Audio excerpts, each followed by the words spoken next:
Okay, the sutta tonight is called the Anupada Sutta. It's one of my favorites.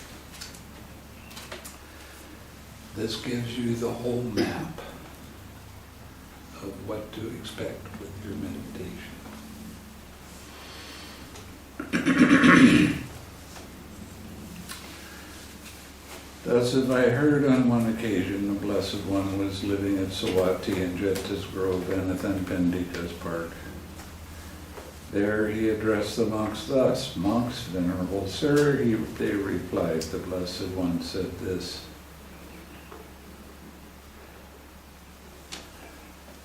"Monks, Sariputta is wise. Sariputta has great wisdom. Sariputta has wide wisdom. Sariputta has joyous wisdom. Sariputta has quick wisdom. Sariputta has keen wisdom. Sariputta has penetrative wisdom."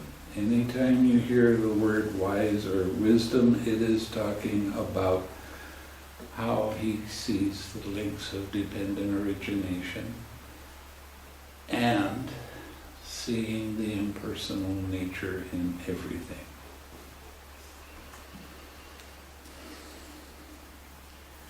During half a month, monks, Sariputta gained insight into states one by one as they occurred. Now Sariputta's insights into states one by one as they occurred was this.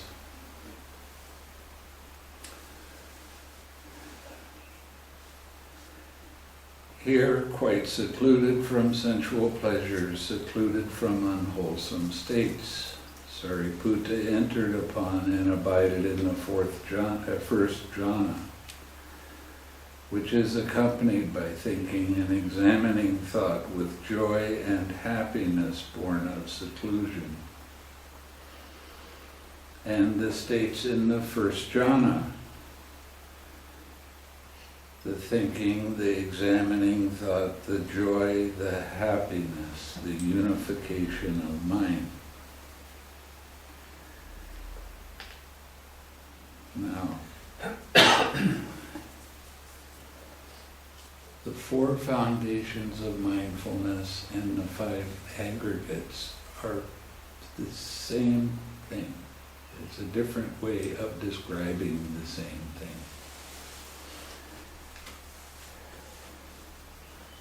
Now here they're going to not talk about body.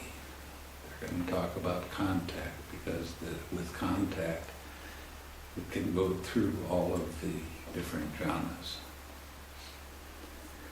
Feeling, perception, formations, and mind. Feeling and perception are always conjoined. They're always together. When a pleasant feeling arises, your mind says, that's nice, that's good. When a painful feeling arises, your mind says, no, that's not good, that's painful.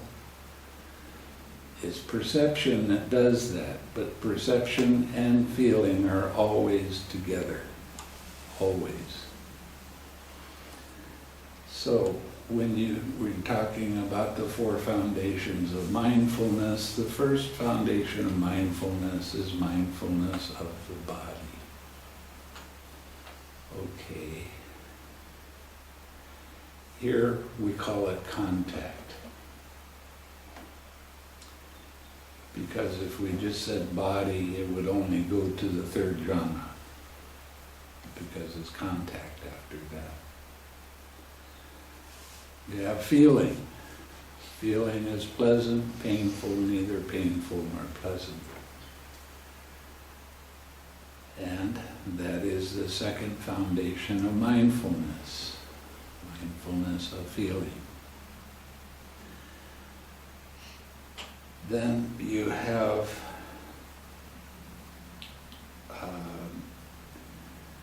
mindfulness of mind. And is the last of the aggregates, mind. And you have mindfulness of mind objects, and that is the formations. So anytime you hear the 5 aggregates in this sutta, it's saying that you're practicing straight vipassana and samatha in the same jhana. Okay? Now, in sutta number 149, it says that samatha and vipassana are always yoked together. They're not separate practices. And that's one of the problems with the Mahasi Sayadaw style of meditation, and actually even Goenka. They tell you that be careful of jhana. Jhana is only good for developing psychic abilities. You can never attain Nibbana if you just do jhana. Well, it's not necessarily true. Here you have the 4 foundations of mindfulness while you're in every one of the jhanas, up to the realm of neither perception nor non-perception. So, this is quite a bit different kind of practice, and it's different because of using the 6 R's. Because of the relax step. Straight vipassana, they tell you to put your attention on any kind of distraction and note it until it goes away, and then come back to your primary object of meditation, which is the breath. But that is not right effort. Right effort is recognizing when something unwholesome arises. The only thing that's unwholesome is taking it personally. Okay? This is me, this is mine, this is who I am.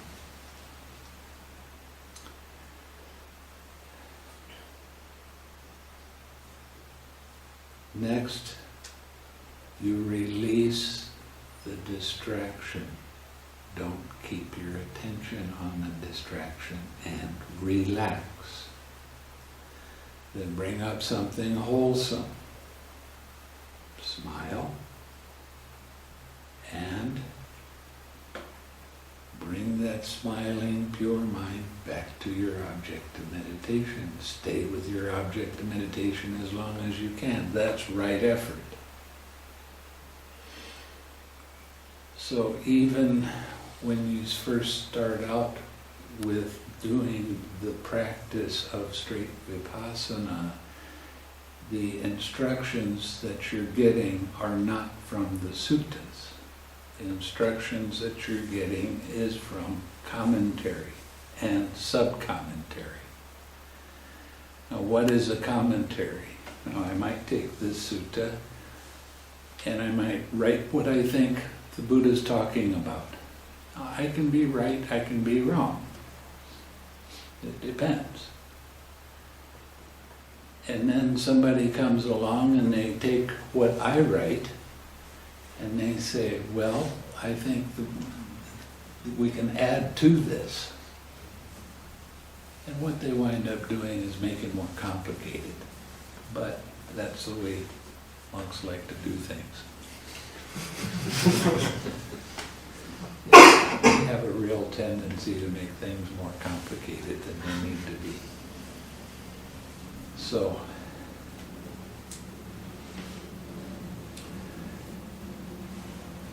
this particular sutta it's not the only sutta that's like this. There's other suttas that are very similar to this, that have the foundations of mindfulness while you're in the jhana. It's not the only place that you're going to see this. So, okay. You have enthusiasm, decision, energy, mindfulness, equanimity, and attention. These states were defined by him one by one as they occurred. Known to him those states arose, known they were present, known they disappeared. So what are we talking about here? We're talking about impermanence. We're talking about everything changing. Okay? Everything is in a state of change.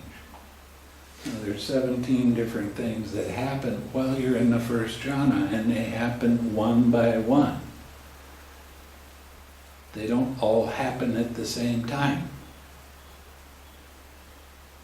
So that makes it quite a bit different than the one-pointed kinds of concentration that are being taught these days, where your mind just stays on one thing, and you focus deeply just on one thing.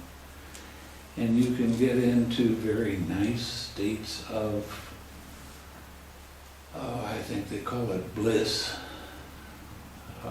deep tranquility, where your mind just stays that way for a long period of time. But you're not learning anything. Staying with one thing only doesn't teach you anything. As you start to see these different things come up by yourself, you're going to start going, oh wow, yeah, that's right. That's how I know that I'm on the right path. So,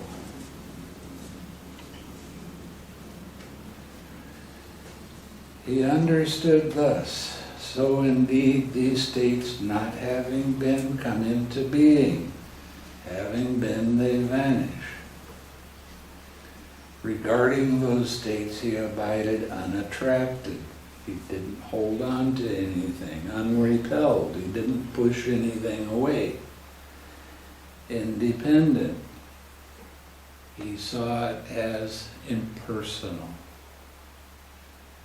Detached, free, dissociated with the mind rid of barriers. Now this is just other ways of describing the impersonal nature of everything. He understood there's an escape beyond this. And with the cultivation of that attainment, he confirmed that there is. Again, with the stilling of thinking and examining thought, Sariputta entered upon and abided in the second jhana, which has self-confidence and stillness of mind without thinking and examining thought, with joy and happiness born of collectedness. Now, the second jhana is what we call the noble silence jhana. This is where I'm going to tell you, don't verbalize the wish anymore. Just bring up the feeling of the wish. Now, when you get into the second jhana, you start feeling like, I'm starting to progress. This is pretty good stuff. And the joy you experience is going to be stronger. Now, this kind of joy is called uplifting joy, where you feel very light in your mind, and there's some excitement, and it's real nice, and you feel very light in your body. I've had some students that they told me that they didn't want to sit underneath these ceiling fans because they thought they would get hit by it. open up their eyes and say, I was sure I was going to hit the ceiling. I'm sitting on the floor. But you do feel very light. Now, this kind of joy, this uplifting joy, is the only way you're going to experience this is through mental development. And there is another kind of joy that even goes deeper, and this is they call it all-pervading joy. This kind of joy it doesn't have the excitement in it that the uplifting joy has. It's a very happy feeling, but this is the awakening factor of joy. It's a little bit different than the other kinds of joy that you can experience. Now, you'll notice sometimes Buddha images, they'll have the eyes half open. Well, that's the artist trying to show you that he's experiencing that kind of joy. And I've been with meditation teachers that tried to tell me that you should always sit with your eyes half open, because that's what they see in the statues. But what happens when you get to this kind of joy, it's a very happy feeling. And you can be quite tranquil at the same time. And your eyes will pop open for no reason. And you think, well, that's kind of weird. So you close your eyes, and your eyes open up again. Okay, you want to be open? Stay open, I don't care. But don't be looking around. Just keep your eyes focused down. There's some kinds of people that they suggest that you always sit with your eyes open. And then what they'll do is tell you to go sit looking at the wall. Well, what happens if you sit with your eyes open, any kind of movement, your mind goes to that. Your eyes will go to that movement, even if it's a fly or an ant or whatever. And that kind of slows down your progress with your concentration. So, if you want to sit with your eyes open, it's up to you. I really don't care, but it is harder to sit with your eyes open than it is with your eyes closed. Okay. Now, the happy feeling right after joy is there, then it fades away by itself. And you feel strong tranquility, and then you start feeling more comfortable in your body, in your mind than you felt before.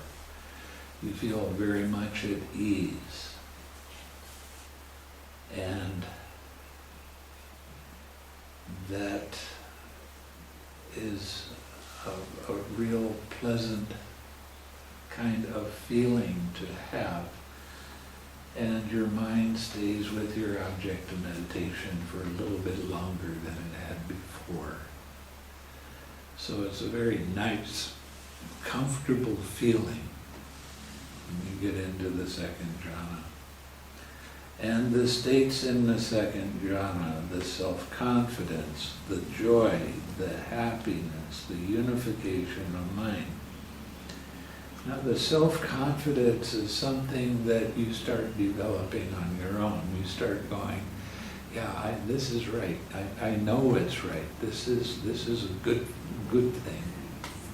And it not only gives you confidence while you're sitting, but it also helps you with your confidence while you're doing your daily activities. You just feel more at ease. You don't have as much emotional excitement, things like that arise. Okay. The contact, feeling, perception, formations, and mind. That's the four foundations of mindfulness again. The enthusiasm, decision, energy, mindfulness, equanimity, and attention. As you start to go deeper, you start to get more enthusiasm and you want to start sitting longer, and that's a good thing. These states were defined by him one by one as they occurred. Known to him, those states arose. Known they were present. Known they disappeared. So you're still seeing more and more of the impermanent nature of things, how everything is still in a state of change. One of the things I noticed when I was doing the straight Vipassana was there was a lot of talk about impermanence, but it was like a philosophy rather than something you actually see for yourself. With this particular practice, you're going to see it for real, and you're going to recognize it as such, and that's one of the insights that you're going to have. Okay, and he understood there's still more to do, and with the cultivation of that attainment, he confirmed that there is. Again, with the fading away of joy, Sariputta entered upon, abided in equanimity, mindful and fully aware, still feeling happiness with the body. He entered upon and abided in the third jhana, on account of which noble ones announce, he has a pleasant abiding, who has equanimity and is mindful. When you get to the third jhana, you no longer have joy. You have a very peaceful, calm feeling, and you have good balance in your mind. Where before, when you were in the lower jhanas, a sound would come, your mind would go to it. Now, when you're in the third jhana, it doesn't make your mind jump to it. It will just be peaceful. Okay, the sound is there, you know it's there, but it doesn't upset you at all. And this is a very interesting state to be in, because as you start going deeper into the meditation and you start staying with your spiritual friend for longer, what's going to happen is you're going to start losing feeling in different parts of your body. You won't notice your hands. If you put your attention on your hands, you'll feel them. But when you're staying with your object of meditation, you just won't feel your hands or an arm or a leg. And after a period of time, as you let go of tension and tightness in your head, in your mind, you let go of tension and tightness in your body, and that's why you don't feel it. Unless there's contact. Now you see why the word contact is there instead of body. If you feel an ant walking across your hand, you feel a fly, you could feel all kinds of different things, but it doesn't make your mind shake. It's just, okay, now you notice that that's there. So it also happens with sounds. Quite often where I give retreats, there's always motorcycles, and it seems like Asia, they really, really like to take the muffler off of their bikes.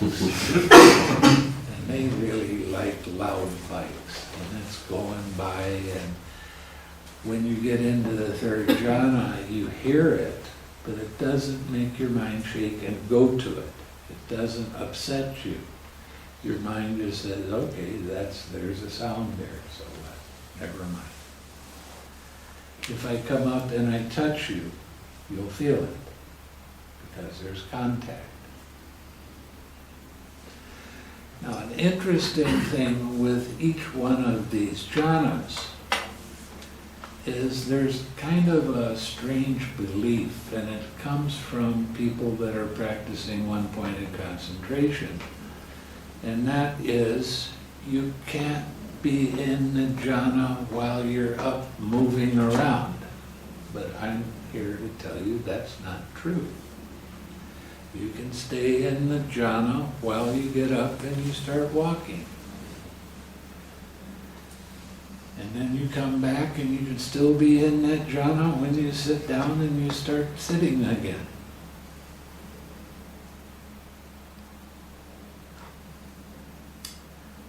So when you get to a certain place in the meditation where you really don't feel much in the way of your body at all, the feeling of loving kindness will move up into your head by itself. It does it all on its own. Okay? Don't push it back down. That will give you a major headache. Let that feeling be there. Stay with your spiritual friend. And that's when I will talk to you about changing your meditation so that you have send loving kindness to different beings and that sort of thing.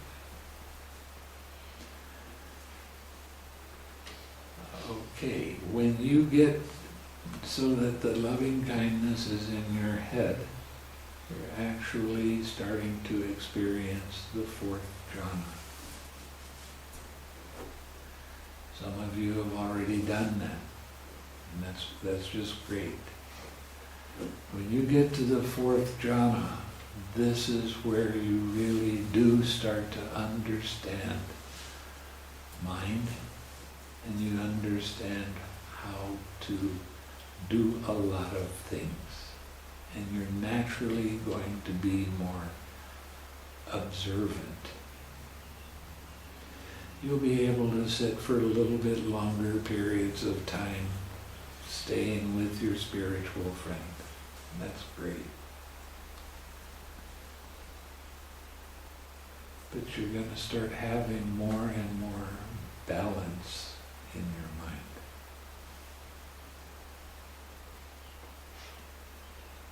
When you get to the fourth jhana, that's where the Buddha praised his meditators. When you get to the fourth jhana, you really do start understanding how this process works much more clearly. And because you have direct experience of each one of these jhanas, you're going to be able to discern more clearly if you're being given the right directions or not, the right meditation or not. If you pick up a Dhamma book, sometimes you can pick up a book and you start reading it and you go, I wonder what this guy's talking about.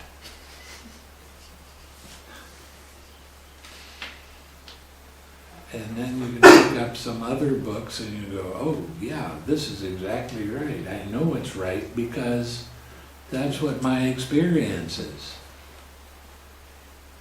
So you'll be able to discern more clearly the different stages of the meditation. And you're going to understand it more clearly. You'll be able to understand the suttas more clearly after you get through the fourth jhana. So,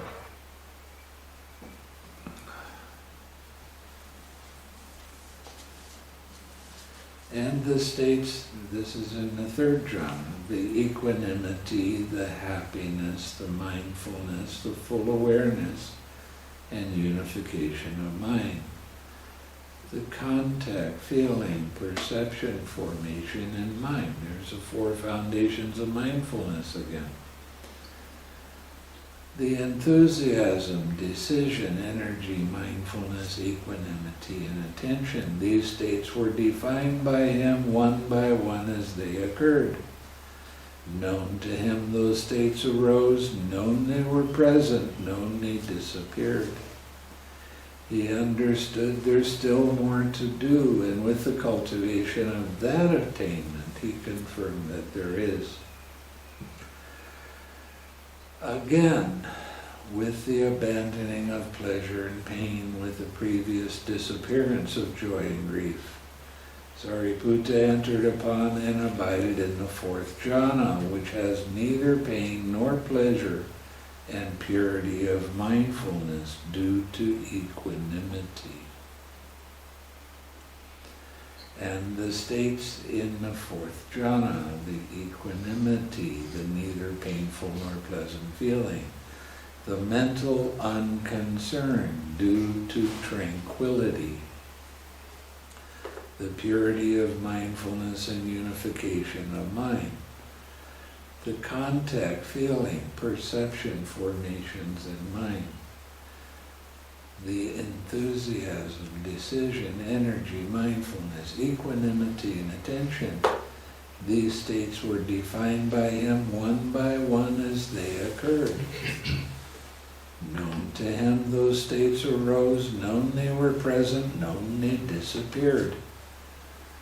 He understood there's still more to do, and with the cultivation of that attainment, he confirmed that there is. Now, when you get to the fourth jhana, you no longer feel your body. Okay? Now is when the contact becomes a little bit different. When you get up after sitting for a period of time and you start doing your walking, you stay with the equanimity. And it actually is a little bit strange, because you don't have a body unless there's contact. You're not going to feel it. So you're going to feel, when you put your foot down on the floor, you're going to feel that contact, but you're not going to feel anything beyond that. It's just going to be feeling of contact, the equanimity. And this is a big difference between what's being taught by most meditation teachers and what the Buddha was talking about.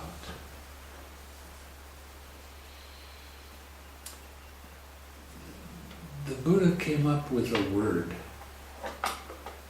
to describe the kind of mental development that he was teaching. And it's called samadhi. And samadhi is very much misunderstood. Oh, that's concentration. No, it's not. There was a lot of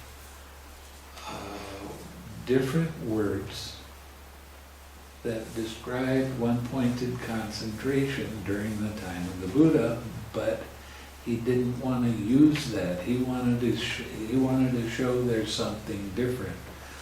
Sama, tranquil. D, wisdom.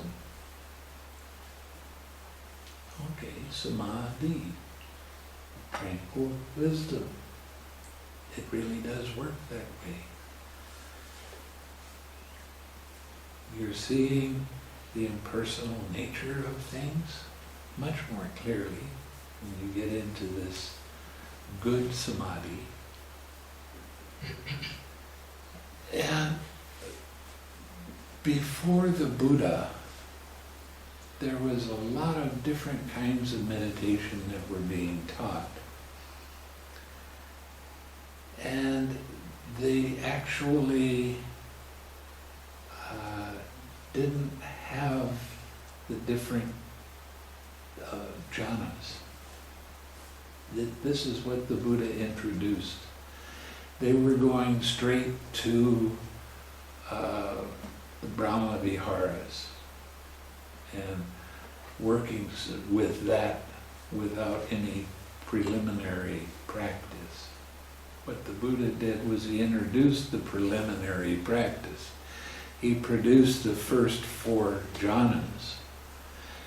And that's what he was teaching people, that so that they could stay on the path much more easily when they got to the arupa jhanas, the immaterial jhanas.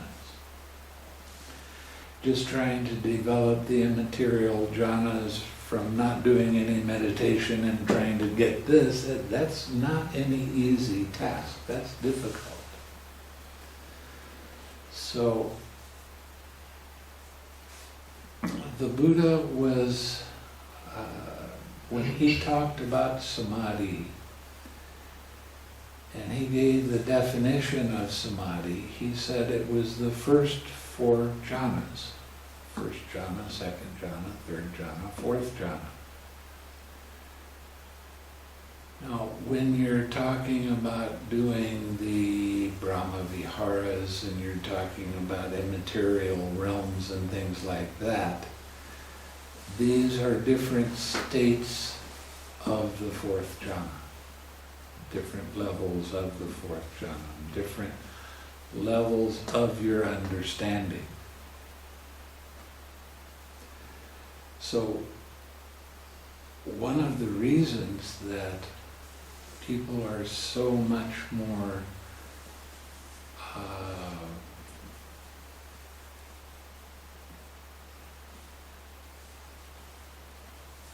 open to experiencing the first 4 jhanas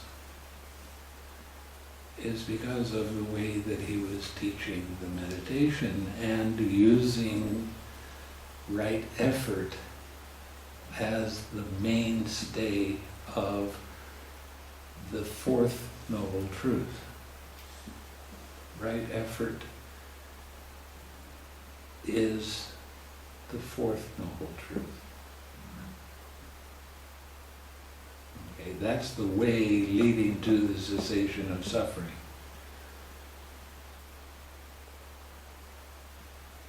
So I've been telling people that the 4th Noble Truth is the 6 R's. And it is. It's the same thing.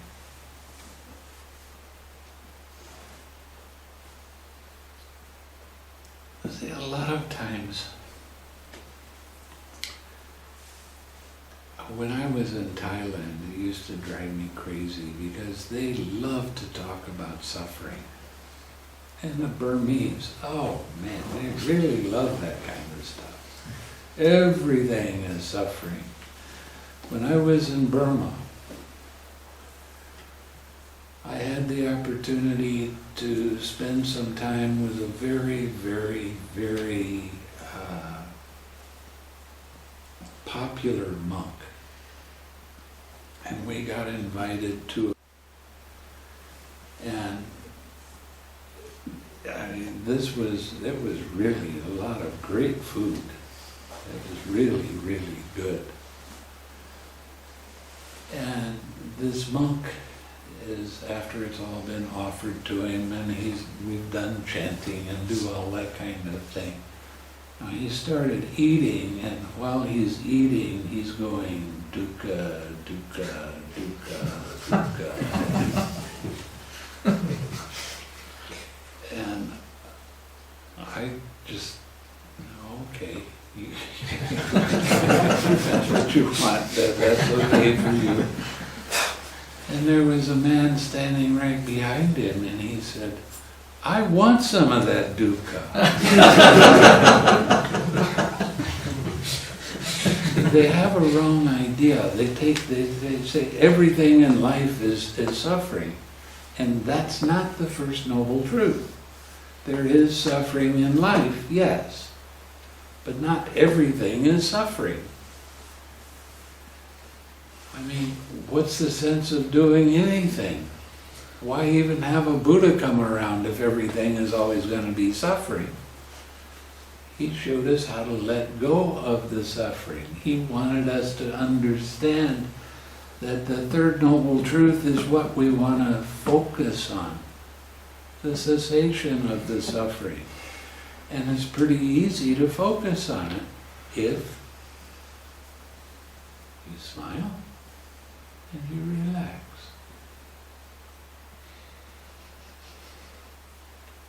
Pretty easy.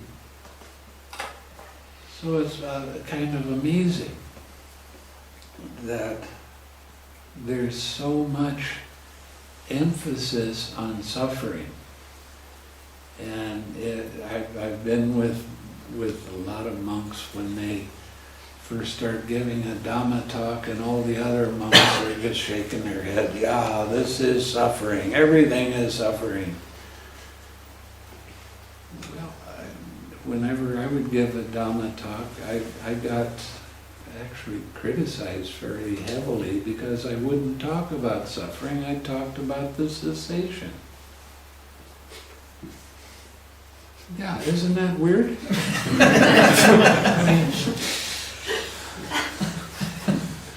you don't want to find out how to let it go, you just want to indulge in it? What is that? Doesn't make sense.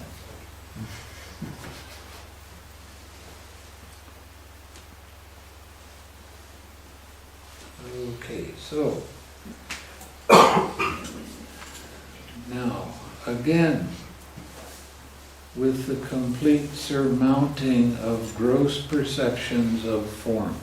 Now, gross perceptions of form is what you're feeling when you're in the lower jhanas and you feel your hands and you feel a pain come up and you really are paying attention to it. So that's the gross pains. With the disappearance of gross perceptions of sensory impact, aware that space is infinite.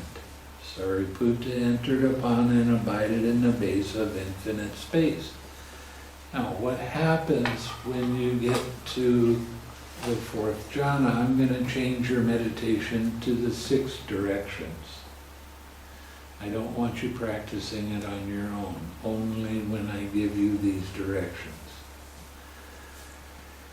But what happens is you're starting to radiate loving kindness to all beings in all the different directions and that sort of thing. And then the feeling of loving kindness changes. I'm not going to tell you how it changes, you have to tell me.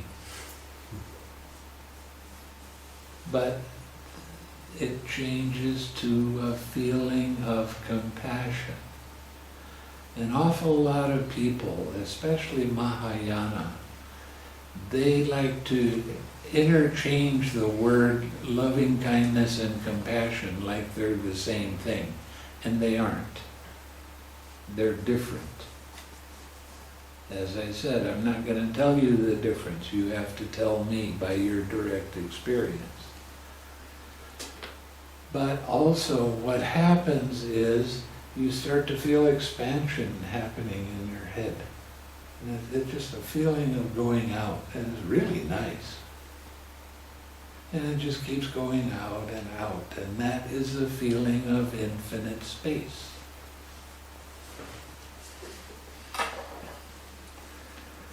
So, and the states in the base of infinite space with compassion. The perception of the base of infinite space with compassion. The unification of mind. The contact, feeling, perception, formations, and mind. Now you're getting into the 4 foundations of mindfulness, into the arupa jhanas, into the immaterial states. The enthusiasm, decision, energy, mindfulness, equanimity, and attention. These states were defined by him one by one as they occurred. Known to him those states arose, known they were present, known they disappeared. He understood there's still more to do, and with the cultivation of that attainment, he confirmed that there is. So once you get into the immaterial states, you don't have a body at all. I don't want you to hear you talking about your body. If you're talking about your body, that means you're putting your attention on your body and you're not staying on your object of meditation. Now your object of meditation is a feeling of compassion when you get to this state. And you radiate that feeling. So there are going to be some times when a meditation pain can arise, and it can be pretty intense. A lot of people talk about in their bottom, like there's almost like they're sitting on a tack. It's pretty intense, and they'll break their sitting because of that. And when you get to these kind of stages, you should be sitting between 2 and 3 hours without moving. Okay? And it sounds like that's really a big thing, but it's not. Your mind will just start settling down more and more, and it gets more easy. Then you'll be able to stay with your object of meditation for longer and longer periods of time, 15 minutes, 20 minutes, 30 minutes, maybe more. So, you know that this is, that you're on the right path. You know it. And you start to get more and more confidence, and you start to have more and more fun with the meditation. It gets easier.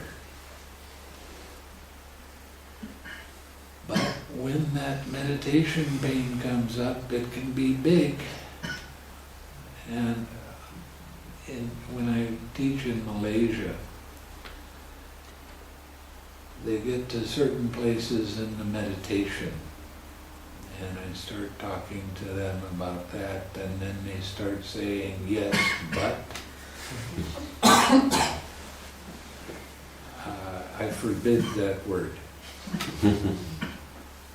I tell them they have to get their butt out of the way. 2 T's as well as 1.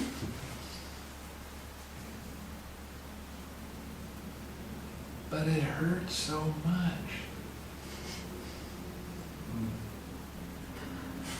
Who doesn't like it? Who wants it to be different than it is?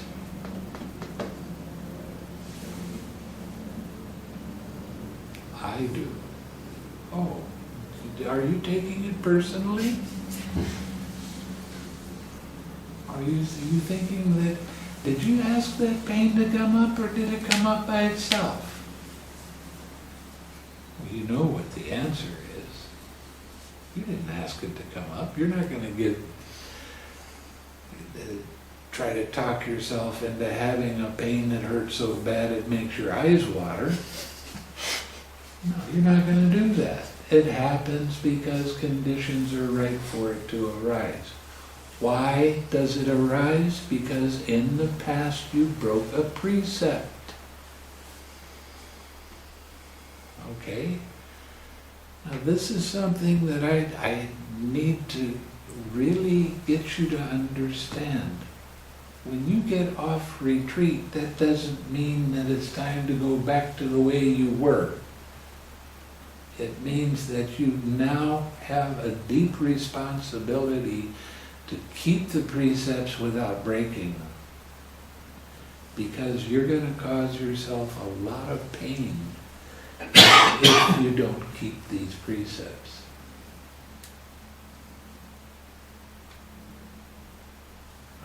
I've had a student that he was really bad about his cursing.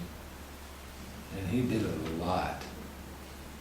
And he did a lot of retreats with me. And if he did a 2-week retreat, the first 10 days, he had a really rough time of his retreat, on his retreat.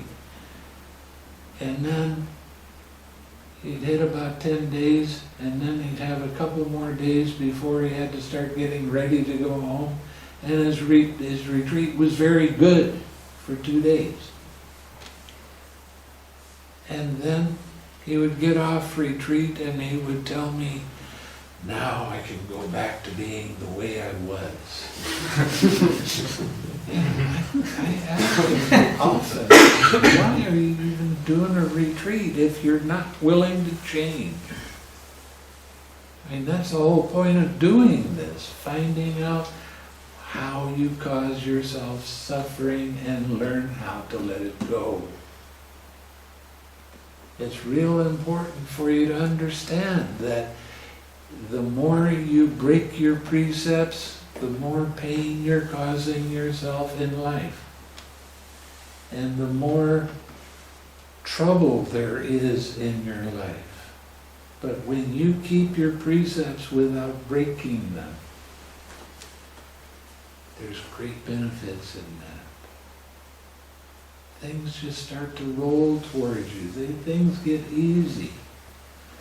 There's an expression in Buddhism that says when you take care of Dhamma, Dhamma takes care of you. Now what does that mean? You keep the precepts and all of your life is going to become easier. And it's almost magical how it happens sometimes. I can think of something in the morning as, well, it'd be nice if that happened, and in the afternoon it happens. So you have to be careful what you want.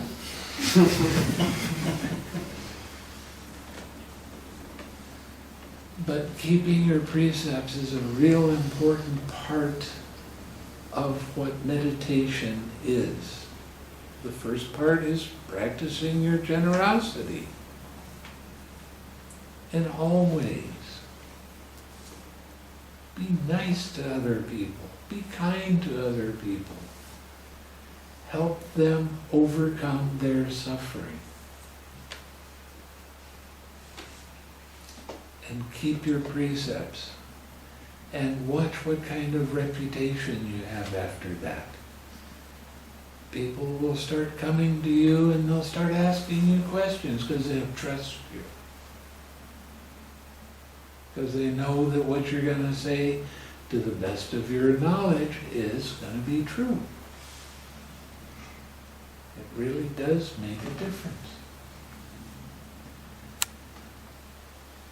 I have some friends in Missouri that they're not so good at keeping the precepts.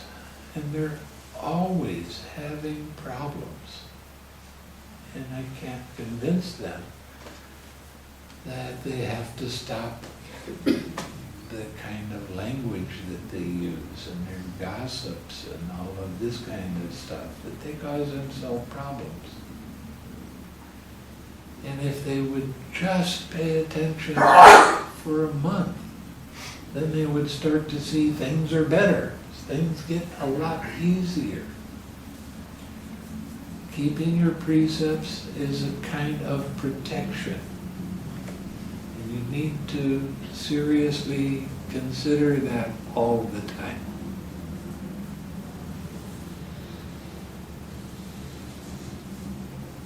Again, by completely surmounting the base of infinite space with compassion. Aware that consciousness is infinite. Sariputta entered upon and abided in the base of infinite consciousness. Now what happens is the feeling of compassion will change to a feeling of joy. As not the excited kind. This is the kind that's the awakening factor of joy.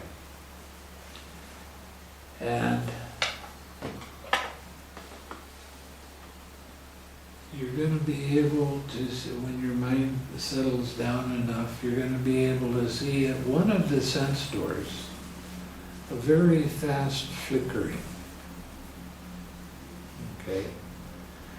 Now, that was roughly 100,000 arising and passing away of hearing consciousness.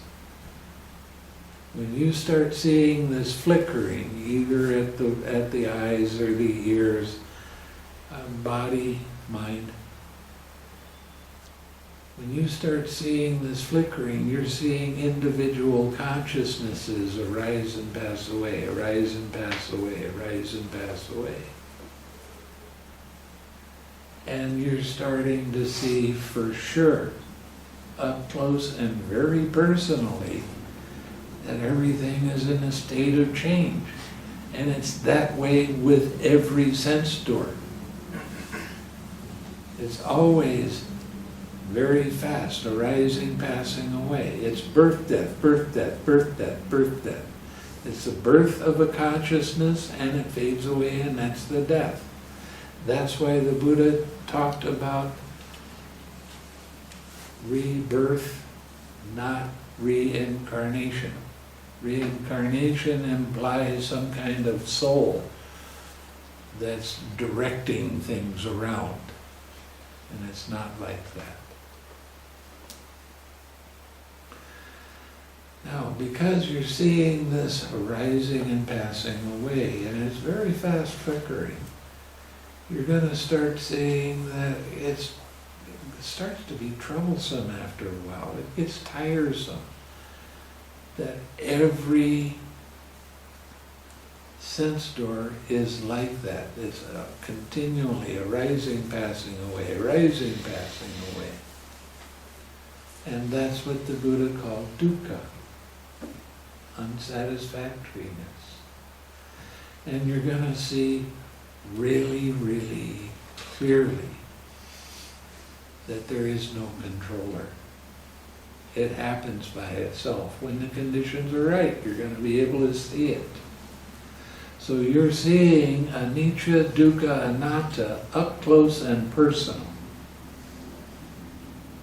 And you're going to see that it's not a philosophy. This is something that's real. And you'll be able to recognize it as that. So it's kind of a big, oh wow, that happens. Now sometimes at this level, you can have fear arise. You don't know why you just feel afraid. And I've had some people, they've called me up on the telephone and said, I'm going to die very soon. So, oh really? Why? And she said, I don't know, but that's what my mind is saying. And I start laughing because I know what's happening. Her mind was throwing a temper tantrum because it's seeing that it's not in control. It's seeing that everything happens because conditions. When the condition's right, these are going to happen.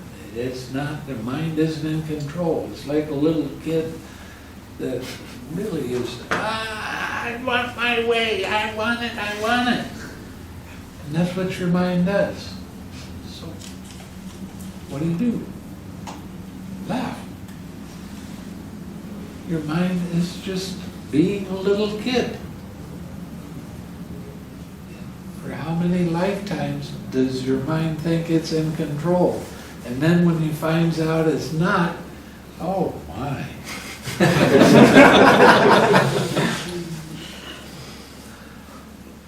It's going to throw temper tantrums, so just laugh with it. So this is a real good insight, this infinite consciousness. You see consciousnesses arise and pass away so fast. And you know it's not yours.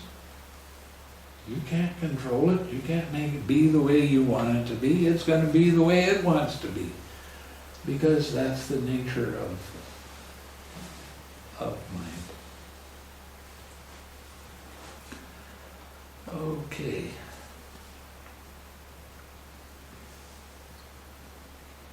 Again, by completely surmounting the base of infinite consciousness, aware that there is nothing.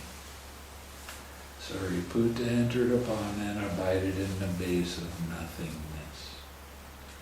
Now what happens next is the feeling of joy fades away, and it will be very strong tranquility and real strong equanimity. No excitement in your mind at all. It's a real nice state to be in, and actually it's one of the more interesting states in the meditation. Each meditation level that you go through is a different practice because you experience different things. So when you get to the realm of nothingness, now mind is not looking outside of itself anymore. And there's nothing. Now you take the equanimity as your object of meditation. And you stay with the equanimity as long as you can. The interesting thing about this is where you start teaching yourself true balance of mind. When you put too much energy into staying with the equanimity, your mind is going to get restless. You don't put quite enough energy in, your mind is going to get dull. It's not going to get sleepy anymore, it's just going to get dull. So this is where you need to learn how to adjust. And you might have to adjust 3 or 4 or 5 times in a sitting, depending how long you sit. There's other things that happen while you're in that state, but again, I'm not going to talk to you about it. You have to tell me about it. But it does get to be quite interesting. Now, as you start to go deeper into the equanimity and you have less and less mental excitement about things, you start developing disenchantment towards things. For instance, in Asia, food is #1 king. Everybody, they really like their food. And when you have strong equanimity and disenchantment, you can see your favorite foods, but it doesn't make your mind shake anymore. It doesn't make your mind get excited. It doesn't make you drool because you know you want that. So this is a finer degree of equanimity. And it's quite nice. Now, as you stay with the equanimity, you're going to start sitting for longer periods of time, 3.5, 4 hours. Okay? And you need to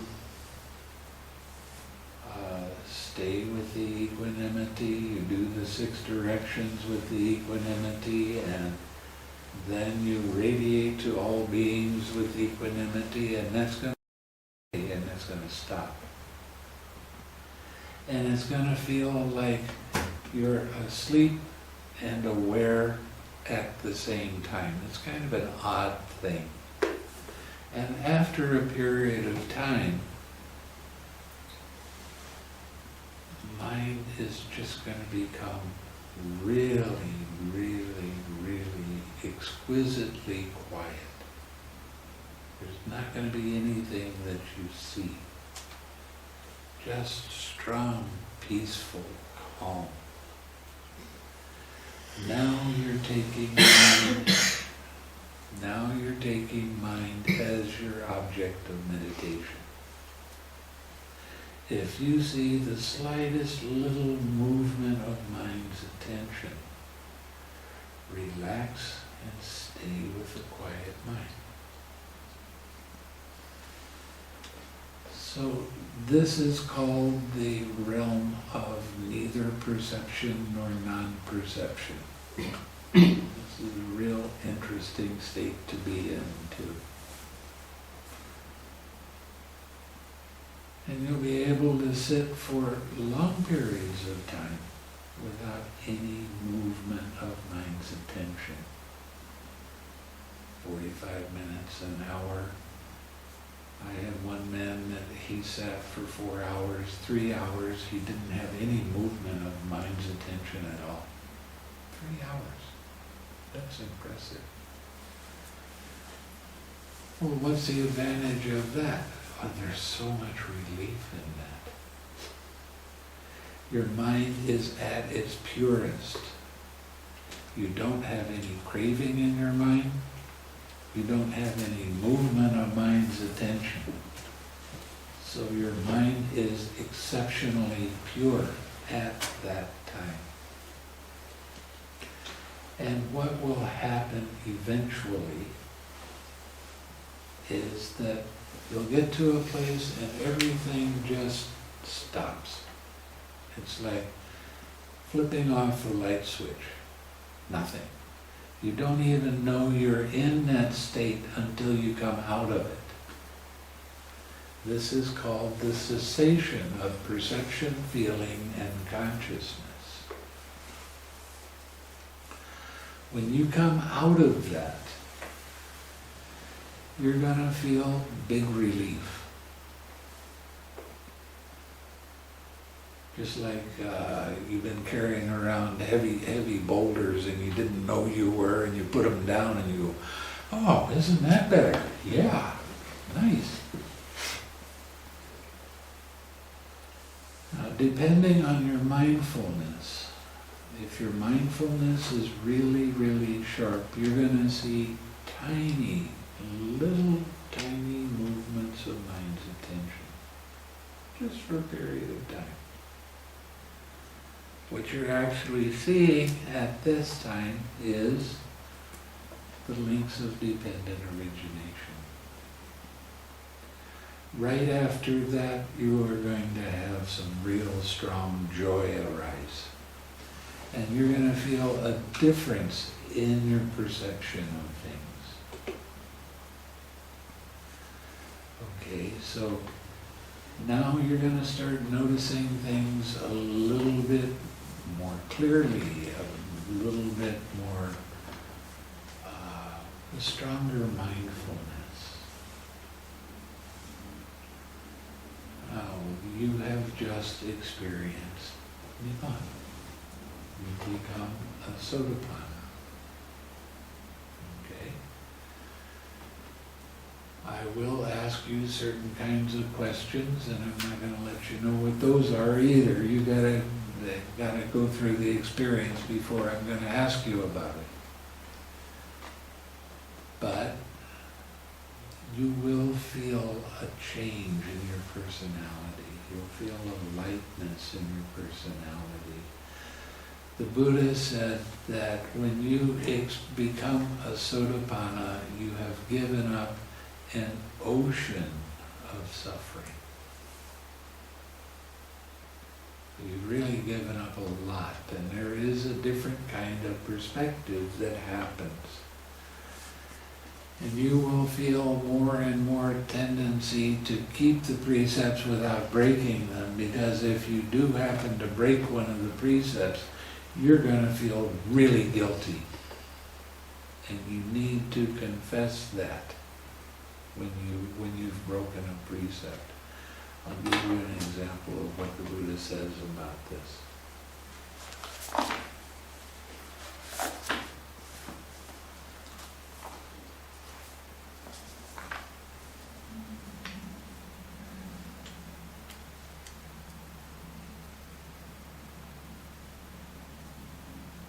Let's see, where is it?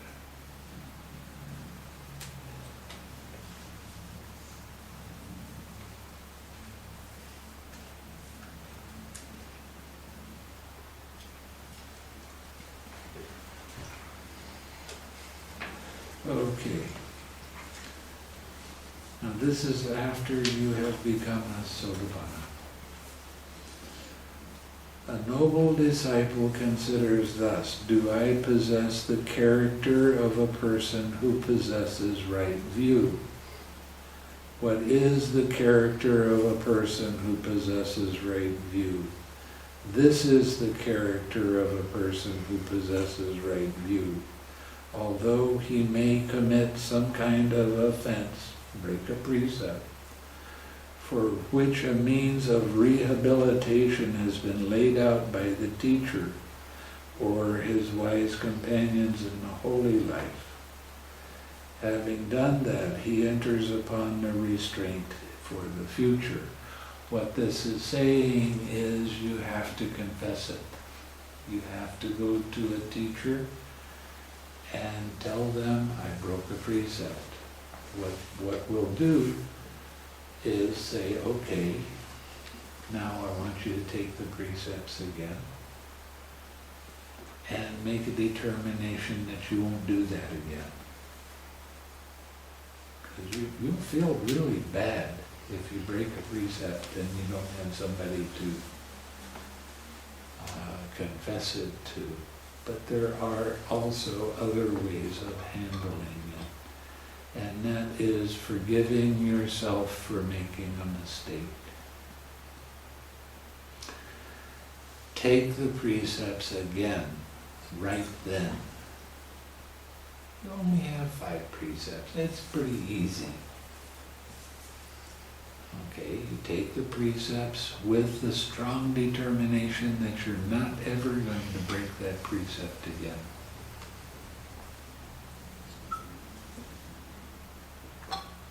So it's a real interesting thing that you really do want to confess. Still, he at once confesses, reveals, and discloses to the teacher or to a wise companion in the holy life. Having done that, he enters upon restraint for the future. Just as a tender infant lying prone at once draws back when he puts a hand or a foot on a live coal, so too, that is the character of a person who possesses right view. Interesting. Too many times, I know in my country anyway, they really don't like the idea of morality.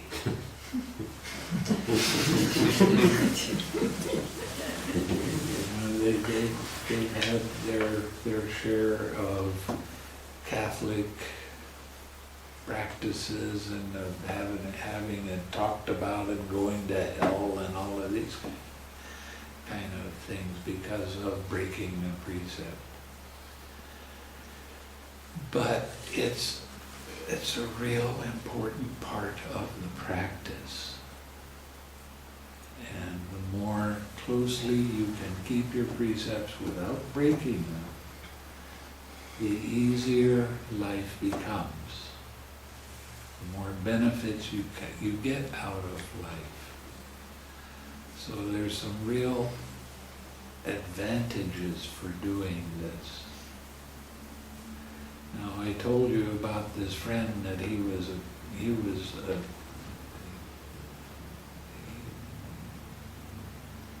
it was like he was in the Navy and he was always using curse words.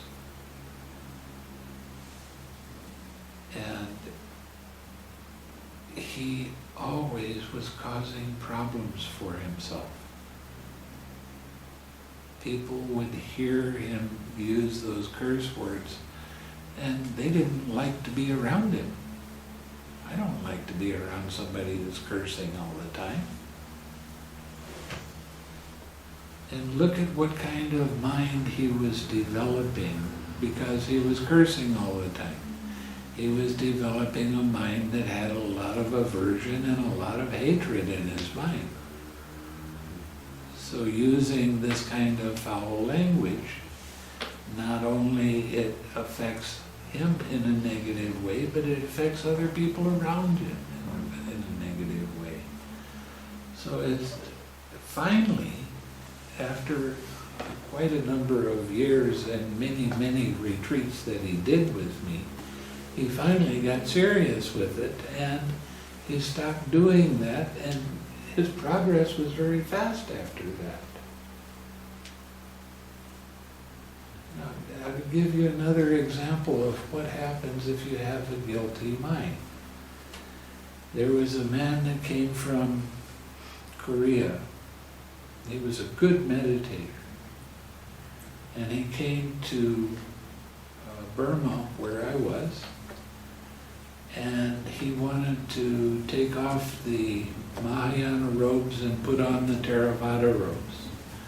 Mahayana, they eat they eat in the evening. Theravada monks don't. And we take precepts that says that we don't.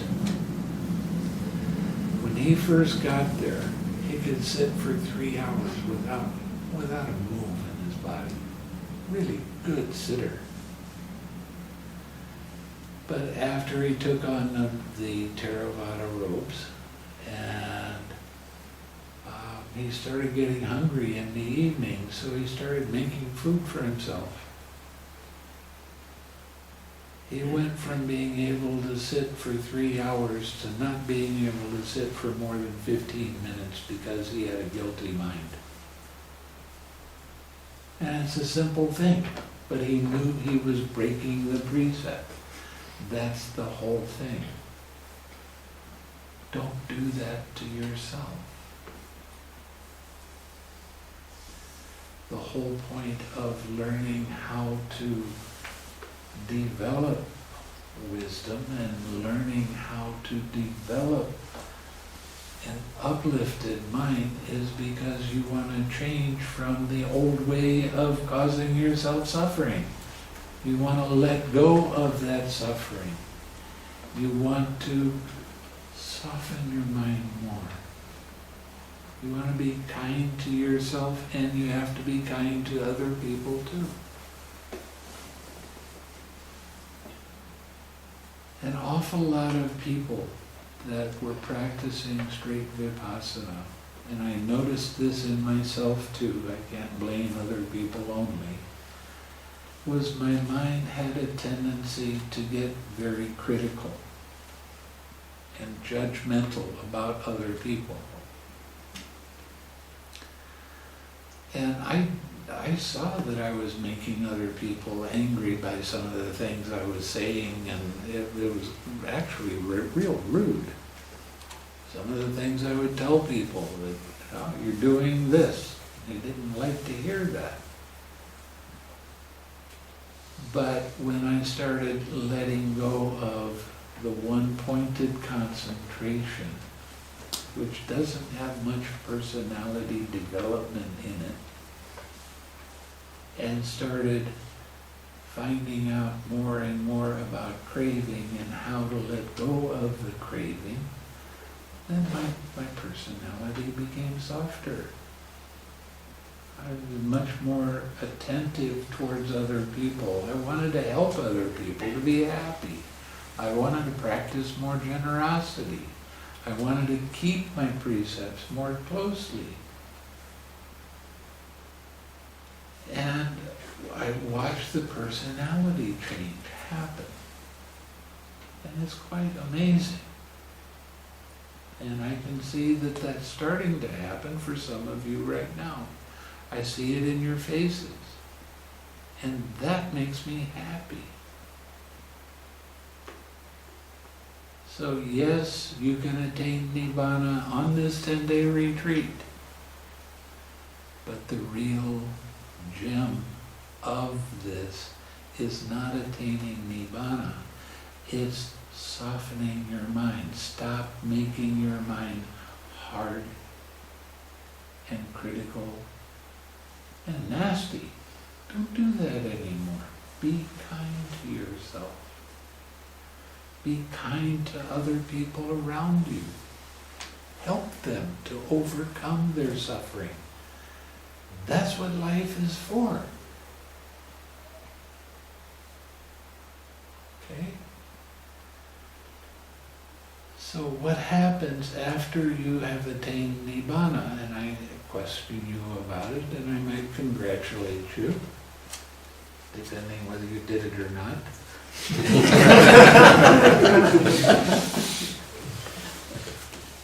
Then what I'm going to do is tell you, okay, fine. Go back and sit some more. So that's just the first part. Okay? Now, each one of the different levels of awakening has two parts to it. When you first attain Nibbana, that's called the path knowledge. As you continue on and you go deeper, you will experience what is called the fruition knowledge, the fruit. And that's where it's really set very tightly and it's very good. Then you get to be a Sakadagami. A Sakadagami is somebody that, well, let me go back and explain more about being a Sotapanna. Being a Sotapanna means you don't ever have any doubt as to whether this path really works or not. You know that this is the way.